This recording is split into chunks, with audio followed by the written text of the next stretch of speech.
In the world of motorsport, Formula One is the showcase of technological advancements, comparable to the Champions League of cars. That's why it's natural for brands like Ferrari, Mercedes, and McLaren to participate in the competitions. They use this platform to test new technologies that can be applied to their production vehicles and to assert their dominance on the tracks, aiming to increase their sales.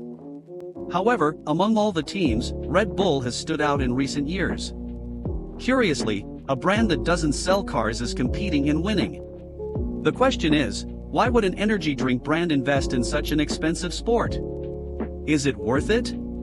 Is it profitable? To understand why Red Bull is in Formula One, we need to go back to September 5, 1970, in Monza, Italy. This day marked the history of the sport, as it was the day we lost Johann Rindt, a young Austrian driver, at the age of 28, in an accident on the last corner of the circuit. Even after his death, he won the championship and was posthumously crowned the 1970 world champion. His talent and victorious story ignited a passion for motorsport in his home country, a passion that still burns in the hearts of Austrians today. Among the people inspired by Rindt, one stands out: Dietrich Mateschitz. Mateschitz was an Austrian entrepreneur who, in 1982, decided to expand his business and began working in Thailand. He was the international marketing director at Blendax, a German hygiene products company. Every time he traveled, he suffered from jet lag due to the distance and time zone changes, which caused him to lose 1 or 2 days of work. This changed when he discovered Krating Daying, a local drink that gave him the energy to function during the day. As a good entrepreneur, Mateschitz saw a golden opportunity and, together with Chalio Uvadhia, adapted the drink to Western tastes, launching Red Bull in 1987. The drink became a craze, and since its creation, Mateschitz has associated the brand with the image of superhuman attributes found in extreme sports athletes. After all, Red Bull gives you wings. Red Bull's first appearance in Formula One occurred in 1995 when Mateschitz contacted Austrian Ferrari driver Gerhard Berger, who became the brand's first sponsored athlete. This partnership was crucial for Mateschitz to meet Helmut Marko, a former driver and current consultant for Red Bull Racing.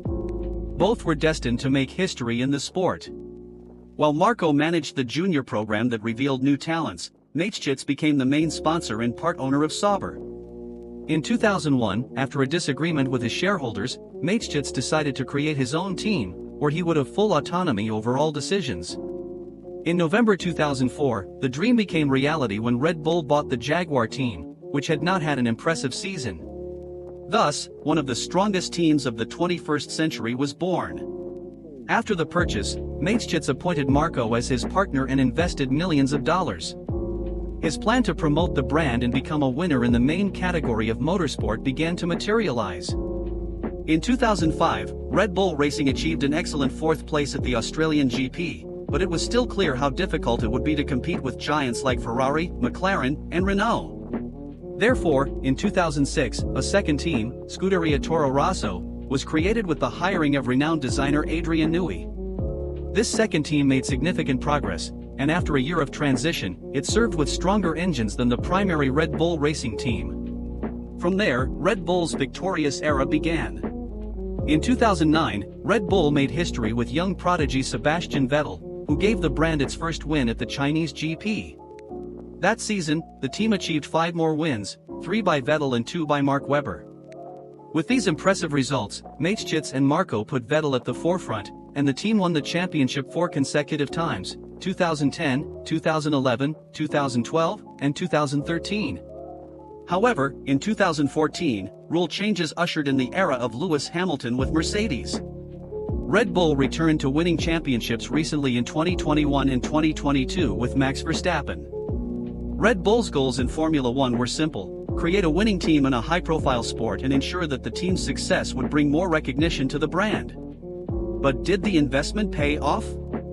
According to a 2018 Forbes article, the company has invested over $2.3 billion since it entered the sport. It's estimated that Red Bull contributes approximately 35% of the team's revenue, around $160 million per year. However, when all expenses are subtracted, the positive balance is only $10 million. Clearly, Red Bull didn't enter the sport just for a $10 million profit but for the love of the sport and, more importantly, to boost sales of its drink. From this perspective, it's a good business move. Experts estimate that if Red Bull converted the exposure the sport provides into other means, it would need to invest around $320 million per year, almost double what it spends on Formula One. Undoubtedly, these figures are just estimates that highlight that, although the brand spends a lot on the sport, it's a marketing strategy reference. For many, this is just the marketing strategy of a billionaire car enthusiast. However, this strategy took proportions even Mateschitz couldn't foresee. In October 2020, during the pandemic, the motorsport world was shaken by the announcement that Honda was leaving Formula One and would no longer supply engines to Red Bull. Honda officially left in December 2021. This news forced Mateschitz to create a plan to continue competing with excellence. That's when Red Bull announced an investment of hundreds of millions of dollars to take over Honda's facilities and create its own engines. This scenario is new for the brand, completely different from the original plan of investing in a team, strengthening the brand image, and creating a connection with fans. Building engines offers no benefit to the company's image and, on the contrary, Red Bull risks tarnishing its brand if it can't match the performance levels of Honda's engines. With these new changes, will Formula One still be profitable for Red Bull? It's evident that the brand will lose a lot of exposure if it opts to leave Formula One. So, what are Mateschitz's plans? Maybe he doesn't see Red Bull as just an energy drink company but as something bigger. It's possible that he wants to develop his teams into singular, independent businesses, carrying the same logo and principles but with different products. Everything indicates that Mateschitz wants to transform his Formula One team into a profitable technology company. This became apparent when Red Bull, together with Aston Martin, developed the Valkyrie car, an innovative model resembling Formula One cars.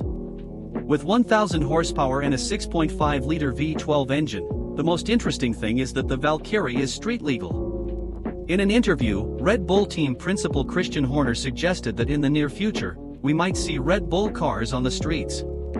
For him, it would be a shame not to use all the knowledge gained from the Valkyrie. The impact left by Johan Rindt was so significant that even after his death, he changed the world of Formula One forever, inspiring people like Dietrich Mateschitz.